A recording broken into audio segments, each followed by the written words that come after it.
Hey everyone, ready to dive into today's news from Kenya? We're talking major political shakeups, a bit of good news from the world of sports, and even some economic updates. Sounds like a full plate. It definitely is. We've got Kenyans.ko.ke and Taifalio.nation.co.ke giving us the local perspective. And those are some pretty big hitters in Kenyan media.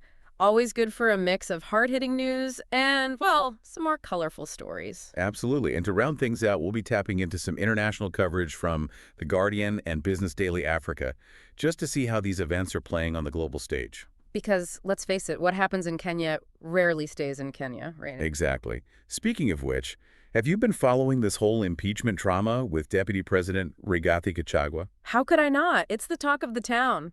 Insubordination, disrespect towards President Ruto, talk about a political earthquake.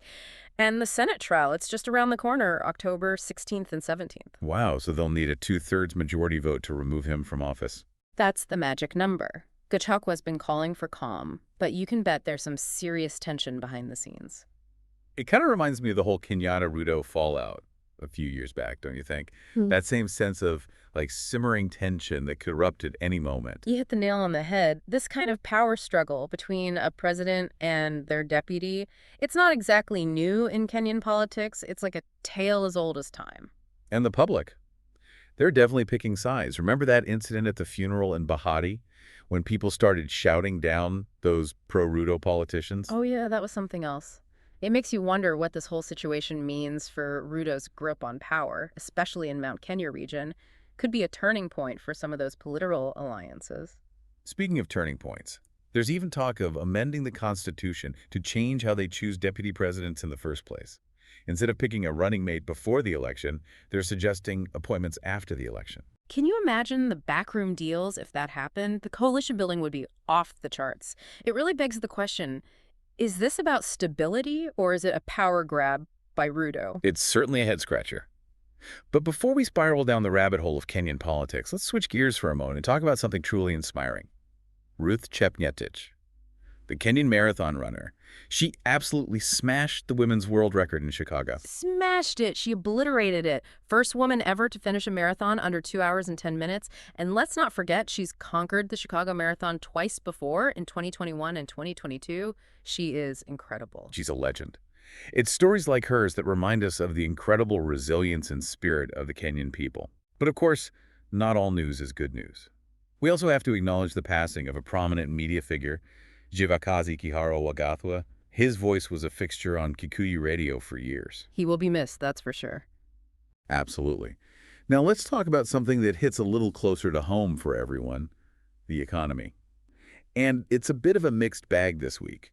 On one hand, get ready for some sticker shock because electricity bills are set to skyrocket in October. Yeah, those Forex costs are really taking a bite out of people's wallets. It's a tough reality for many Kenyans who are already struggling to keep up with the rising cost of living. For sure. It's a sign of those broader economic challenges Kenya is facing. But hey, here's something that surprised me. Kenyan SACCOs, those savings and credit cooperative organizations, are actually outperforming traditional banks when it comes to loans. It is interesting to see. They've always played a crucial role, especially for folks who might not have access to traditional banking, but it seems like they're weathering the storm better than some expected. It speaks to their community-based approach, don't you think? And speaking of positive changes, how about this? NSE-listed banks are now hiring 3 women for every man. Now that's progress toward gender parity. It's a step in the right direction, for sure. Now let's zoom out for a moment and consider some international news with direct implications for Kenya. Because as we all know, what happens globally always seems to find its way back home. 100%. We've got an mpox outbreak affecting 15 African countries, including the Democratic Republic of Congo, where, as you know, Kenyan forces are part of a UN peacekeeping mission. That's a serious situation, especially with the World Health Organization calling it a public health emergency. And speaking of the DRC, did you see that story about the joint training exercise between Kenyan and Nepalese forces? Oh yeah, this wasn't just any training exercise. This was about stepping up their game, becoming even more ready to respond to those armed groups that are terrorizing civilians. It shows how Kenya is taking a more prominent role in international peacekeeping efforts. It really highlights their dedication to bringing stability to the region. But speaking of peacekeeping, let's talk about a different kind of peace for a moment. The kind that Raila Odinga is after, with his campaign for the African Union Commission chairmanship. He's been a busy man on the international stage. He even handed over the reins of the Orange Democratic Movement Party, ODM, to Kisumu Governor Anyang' Nyong'o in an acting capacity. That's a big deal. It really shows the depth of their relationship and the trust they have in Nyong'o to uphold the party's values. For sure, all while championing economic growth, democratic reforms, and regional integration across the continent. And of course, he hasn't been shy about calling out the government on its handling of the economy. Especially that whole shift from the National Health Insurance Fund, NHIF, to the Social Health Insurance Fund, SHIF.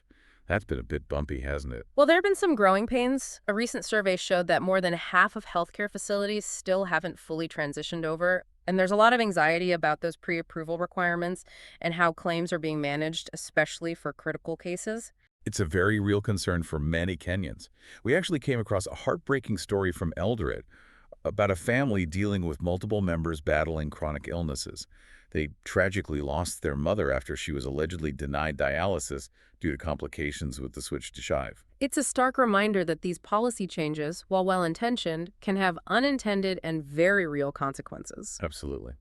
And while we are on the topic of clashes, the Council of Governors hasn't been quiet about the impulsive, and that's putting it mildly, arrest of Tana River Governor Dato Gatana. Right. This all stems from those ongoing clashes in Tana River, which have already claimed 18 lives.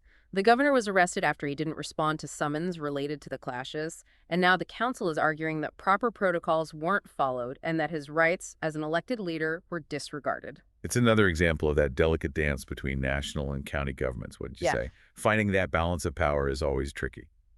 But let's switch gears again to some good news for workers in Kenya. The government finally approved a 6% increase to the minimum wage. This comes after months and months of negotiations and pressure from trade unions, like the Central Organization of Trade Unions, COTU. They've been really strong advocates for better wages and working conditions. It's definitely a step in the right direction, especially with the cost of living continuing to climb. Though I wonder how much of a difference it'll make for those who are barely making ends meet as it is. It's a fair point. And while we're talking about positive developments, we can't forget about the Court of Appeal overturning that 67-year graft conviction of Sirisia MP John Waluk. That case was definitely a roller coaster. Just to recap for our listeners, he was initially found guilty in a SH 300 million fraud case connected to the National Cereals and Produce Board. The Court of Appeal ended up ruling that the High Court hadn't really done a thorough job of analyzing all the evidence, especially when it came to separating the legitimate funds from the allegedly corrupt ones. It'll be interesting to see how this decision affects other high-profile corruption cases moving forward. It certainly raises some eyebrows about the judicial process. But in lighter news, Kenyans have another reason to celebrate on the international sports stage. Nehemiah Kipyegon's incredible victory at the Munich Marathon. And get this, it was his first ever marathon. Talk about making a splash. Amazing. These Kenyan athletes are on fire. They just keep raising the bar, don't they? Speaking of setting the bar high, Raila Odinga recently shed some light on his history with the Adani Group. Ah, yes, the Adani deal. It's certainly been generating a lot of buzz. For those who haven't been following along, we're talking about some massive infrastructure projects, including the potential lease of the Jomo Kenyatta International Airport, and even some involvement in the new Universal Health Coverage Program. Some people see it as progress, much-needed investment in key areas.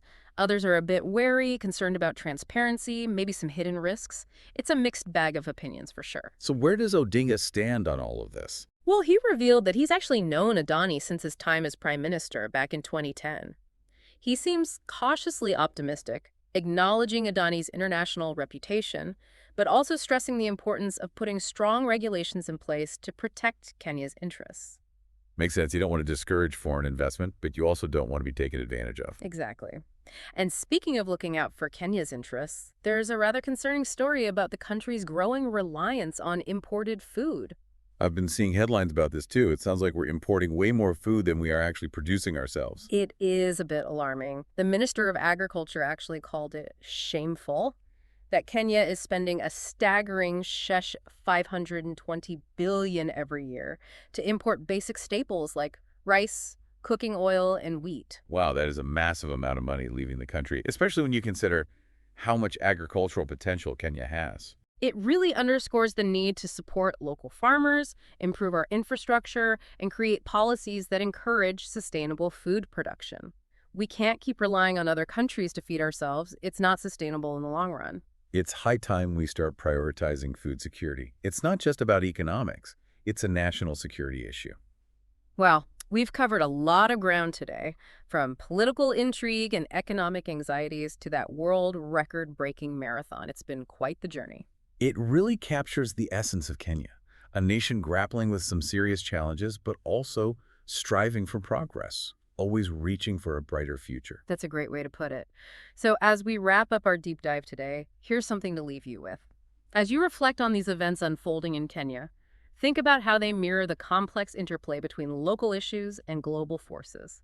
How can Kenya leverage its unique strengths to navigate these complexities and create a more prosperous and equitable future for all? That's the million-dollar question, isn't it? Yeah. And as always, stay curious, stay informed, and keep those critical thinking caps on. Oh, until next time.